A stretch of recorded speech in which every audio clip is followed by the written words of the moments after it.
몇 달 전 윤석열 정부 인수위와 김대기 대통령 비서실장 발 민영화 논란이 불거졌습니다. 전력과 공항에 대한 민영화 논란이었습니다. 최근에는 금융, 철도 등으로 논의가 전방위적으로 확대되어 가고 있는 모양새입니다. 그러나 그간 시장화를 주도했던 선진국들도 이제는 국가기관 산업의 탈시장화를 추진하고 있습니다. 독일에서는 루프트한자 항공사가 한시적으로 국영화되었으며 프랑스의 경우는 프랑스 전력공사를 지난 7월 완전 국영화했습니다. 철도 분할 민영화를 선도하던 영국도 철도 통합체계 구축 논의가 서서히 나오고 있습니다. 하지만 정부와 여당은 이러한 세계 추세에 반하고 있습니다. 우리나라도 민영화에 대한 상당한 폐해를 이미 경험했습니다. 1980년대 석유공사 민영화 이후의 석유시장, 한국통신과 그 자회사들의 민영화 이후의 통신시장, 사실상의 민간 독과점으로 인해 서비스 가격이 세계 최고 수준입니다. 전형적인 민영화의 폐해입니다. 정부의 시장 지배력도 없어졌기 때문에 문제가 생길 때마다 실질적인 대응도 어려운 상태입니다. 전력도, 철도도 경우가 마찬가지입니다. 올해 한전적자에도 불구하고 민간 발전사들이 상반기에만 1조 원에 가까운 영업이익을 달성했다는 것은 한전의 불리한 전력 구매 체계 때문 아니겠습니까?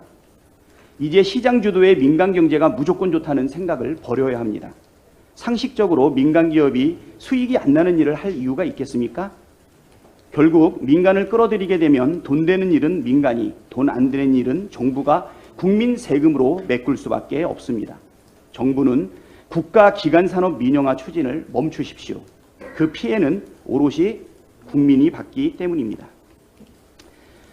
대통령실이 한일 정상회담 추진을 언급했다 일본 측으로부터 곧바로 부정당하는 어이없는 촌극이 벌어졌습니다. 쉴 새 없이 이어지는 아마추어 외교, 굴욕 외교에 이제는 국민과 함께 헛웃음까지 나옵니다. 하지만 일반적 짝사랑의 대가는 문정박대였습니다. 그간 윤석열 정부가 취임 초부터 일본을 향해 구걸에 가까운 구애를 펼쳤던 것 아니겠습니까? 일본 정부는 정상회담을 부정하면서 청구권 문제부터 해결하라고 윽박지르고 있습니다. 최종 결론이 난 사법적 판단을 뒤집으라는 주권 침해적 요구를 또다시 반복하고 있는 것입니다. 한쪽의 일방적 구애로 관계 개선을 기대하는 것은 아주 유아기적이고 순진한 발상입니다. 대규모 반도체 투자로 미국에 막대한 선물을 예고했지만 미국은 인플레이션 감축법으로 보답했습니다. 그리고 국내 전기차 산업은 최대 위기를 맞았습니다.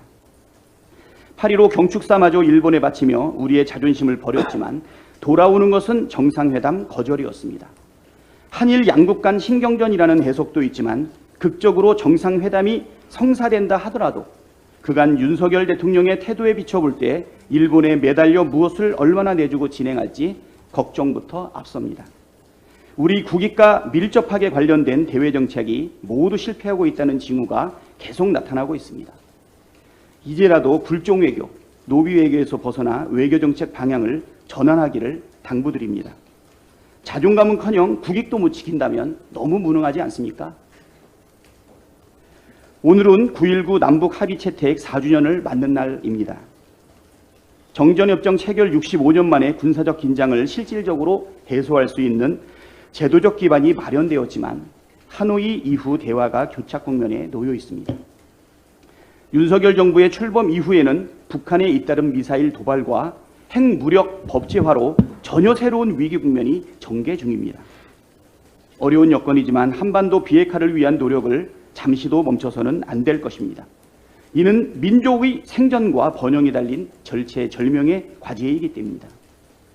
특히 북핵 해결의 출발점은 신뢰 구축이고 이는 연속적으로 안정적으로 대북 정책 추진으로 가능할 것입니다. 대북 정책은 단거리가 아니라 이어 달리기입니다. 정치적 쇼나 북한에 대한 집착 같은 말로 전임 정부의 성과를 부정하는 데만 급급해서는 남북관계의 앞날만 험난해질 것이기 때문입니다. 남북 기본 합의서는 물론 판문점 선언과 평양 공동선언 모두 이념에 관계없이 우리 모든 정부, 후속 정부가 계승해야 될 성과입니다. 정부는 이를 명심해야 할 것입니다. 이상입니다.